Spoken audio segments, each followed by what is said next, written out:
ভাৰতৰ সচ্ছল অৰ্থনীতি কৰদাতা অনুকূল সামগ্ৰী আৰু সেৱা কৰৰ অধীনত বিকশিত হয় যি ব্যৱসায় সহজতা আৰু দক্ষতাৰ কাৰণে ডিজাইন কৰা হৈছে সমগ্ৰ জিএসটি পঞ্জীয়ন প্ৰক্ৰিয়াটো সহজ স্বয়ংক্ৰিয় আৰু অনলাইন ইজ অফ ডুইং বিজনেছৰ নীতিৰ ওপৰত গুৰুত্ব আৰোপ কৰা হৈছে অৱশ্যে এই সুবিধাৰ অপব্যৱহাৰ কৰি ভুৱা প্ৰতিষ্ঠান গঢ়ি তোলা আৰু ভুৱা ইনপুট টেক্স ক্ৰেডিট জাৰি কৰা দুষ্কৃতিকাৰীয়ে আমাৰ অৰ্থনীতিৰ অখণ্ডতাক আঘাত কৰি ৰাজহ লোকচান আৰু অন্যায় বাণিজ্যিক প্ৰক্ৰিয়াৰ সৃষ্টি কৰিছে এই প্ৰত্যাহ্বানৰ মোকাবিলা কৰিবলৈ ভাৰত চৰকাৰে জিএসটি পঞ্জীয়ন প্ৰক্ৰিয়াত স্বচ্ছতা আৰু দায়বদ্ধতা সুনিশ্চিত কৰিবলৈ বায়োমেট্ৰিক আধাৰ প্ৰমাণীকৰণ প্ৰৱৰ্তন কৰিছে এই উদ্দেশ্যে বিভিন্ন স্থানত জিএসটি সেৱা কেন্দ্ৰ স্থাপন কৰা হৈছে যিয়ে এই প্ৰক্ৰিয়াটোক এক নিৰবিচ্ছিন্ন স্বচ্ছ অভিজ্ঞতাত পৰিণত কৰিছে এই ভিডিঅ'ত আমি বায়োমেট্ৰিক ভিত্তিক আধাৰ প্ৰমাণীকৰণৰ প্ৰৱৰ্তন কৰাক পিছত পঞ্জীয়ন প্ৰক্ৰিয়াটো অন্বেষণ কৰিম বায়োমেট্ৰিক ভিত্তিক আধাৰ প্ৰমাণীকৰণ আৰু আবেদনকাৰীসকলৰ নথিপত্ৰৰ ভৌতিক প্ৰমাণীকৰণ প্ৰৱৰ্তন কৰাৰ বাবে CGST বিধি 2017ত নিয়ম 4ৰ উপনিয়ম 4A প্ৰৱৰ্তন কৰা হৈছিল এই আইনী ব্যৱস্থাসমূহে নিশ্চিত কৰে যে উচ্চ বিপদাশংকা থকা আবেদনকাৰীসকলে জিএছকেত কঠোৰ পৰীক্ষা নিৰীক্ষাৰ সন্মুখীন হৈ প্ৰণালীটোক জালিয়াতিৰ পৰা সুৰক্ষিত কৰে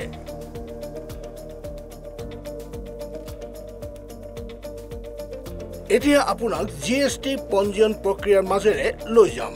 www.gst.gov.in থকা জিএসটি কমন পৰ্টেললৈ যাওক আৰু সেৱাসমূহ সাৰ্ভিসেছত ক্লিক কৰক তাৰ পিছত পঞ্জীয়ন কৰাৰ পিছত নতুন পঞ্জীয়ন বাছনি কৰক আৰু ফৰ্ম GSTR REG01 ৰ অংশ প্ৰয়োজনীয় বিৱৰণ পূৰণ কৰক আৰু আগবাঢ়ি যাওক ক্লিক কৰক এতিয়া আপুনি আপোনাৰ পেন কাৰ্ড নম্বৰৰ সৈতে সংযুক্ত সকলো জিএসটি অস্থায়ী আইডি UIN GSTP আইডি চাব পাৰিব বিভিন্ন ৰঙৰ কোডসমূহে সংশ্লিষ্ট ARN ৰ স্থিতি বুজাই এতিয়া আগবাঢ়ি যাওক ক্লিক কৰক আৰু আপোনাৰ মোবাইল নম্বৰ আৰু ইমেইল আইডিত প্ৰাপ্ত OTP প্ৰবিষ্ট কৰক তাৰ পিছত আপুনি সিস্টেমৰ দ্বাৰা সৃষ্টি কৰা এটা অস্থায়ী ৰেফাৰেন্স নম্বৰ বা TRN লাভ কৰিব যাক আপুনি বাকি প্ৰক্ৰিয়াৰ কাৰণে ব্যৱহাৰ কৰিব এই TRN নম্বৰটো আপোনাৰ পঞ্জীভুক্ত মোবাইল নম্বৰ আৰু ইমেইল আইডি লৈ প্ৰেৰণ কৰা হ'ব যিটো 15 দিনৰ বাবে বৈধ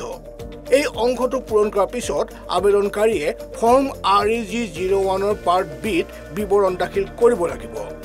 য'ত আপুনি আপোনাৰ ব্যৱসায়ৰ সৈতে জড়িত বিৱৰণ আৰু প্ৰয়োজনীয় নথিপত্ৰ আপলোড কৰিব লাগিব প্ৰমোটাৰ বা অংশীদাৰ অনুমোদিত স্বাক্ষৰকাৰী অনুমোদিত প্ৰতিনিধি ব্যৱসায়ৰ প্ৰধান স্থান ব্যৱসায়ৰ অতিৰিক্ত স্থান সামগ্ৰী আৰু সেৱা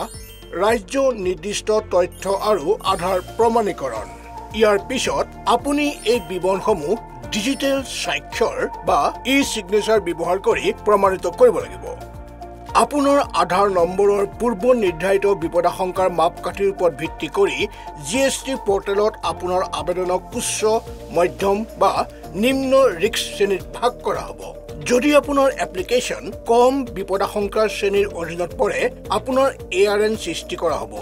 ইয়াক আপোনাৰ পঞ্জীয়নভুক্ত ইমেইল আইডি আৰু মোবাইল নম্বৰলৈ ফৰৱাৰ্ড কৰা হ'ব আৰু নিৰ্ধাৰিত সময়ৰ ভিতৰত আবেদনটো অধিক প্ৰক্ৰিয়া কৰা হ'ব অৱশ্যে যদি আপোনাৰ আবেদন মধ্যমীয়া বা উচ্চ বিপদাশংকাৰ শ্ৰেণীৰ অধীনত পৰে আপুনি আপোনাৰ নিৰ্বাচিত জিএসটি সেৱা কেন্দ্ৰত বায়োমেট্ৰিক প্ৰমাণীকৰণ আৰু নথিপত্ৰ প্ৰমাণীকৰণৰ বাবে এপইণ্টমেণ্ট বুক কৰিবলৈ এটা ইমেইল লাভ কৰিব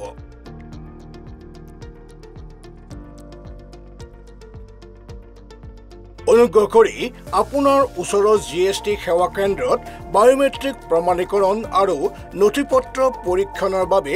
আপোনাৰ সুবিধাজনক দিন আৰু সময় অনুসৰি আপোনাৰ এপইণ্টমেণ্ট বুকিং কৰিবলৈ ইমেইলত দিয়া নিৰ্দেশনা অনুসৰণ কৰক আপোনাৰ নিৰ্ধাৰিত দিনত আপোনাৰ মূল নথিপত্ৰসমূহৰ সৈতে জিএছকেলৈ যাওক আগমনৰ পাছত আপুনি এটা কিয়স্ক মেচিনত আপোনাৰ TRN ব্যৱহাৰ কৰি এটা টোকেন সৃষ্টি কৰিব লাগিব আপোনাৰ নম্বৰত ফোন কৰাৰ পিছত অনুগ্ৰহ কৰি বায়োমেট্ৰিক প্ৰমাণীকৰণ কাউণ্টাৰলৈ যাওক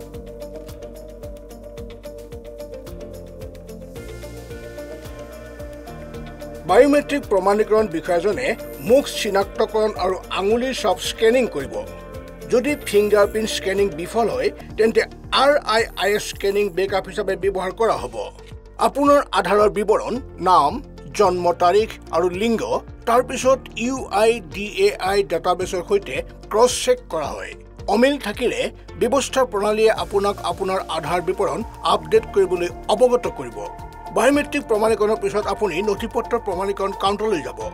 বিষয়াজনে আপোনাৰ মূল নথিপত্ৰসমূহ GST পৰ্টেলত আপলোড কৰা নথিপত্ৰৰ সৈতে পৰীক্ষা কৰিব।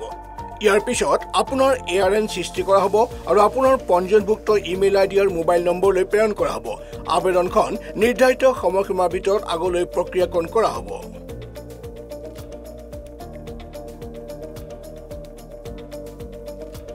পঞ্জীয়ন সম্পূৰ্ণ কৰিবলৈ নিশ্চিত কৰক যে আপোনাৰ সৈতে তলত দিয়া নথিপত্ৰসমূহ আছে। আপোনাৰ আধাৰ কাৰ্ড, পেন কাৰ্ড, ব্যৱসায়িক ঠিকনাৰ প্ৰমাণ, বেংক একাউণ্টৰ বিৱৰণ, ডিজিটেল স্বাক্ষৰ, ঐচ্ছিক কিন্তু বৃহত্তৰ ব্যৱসায়ৰ বাবে প্ৰস্তাৱ কৰা হৈছে।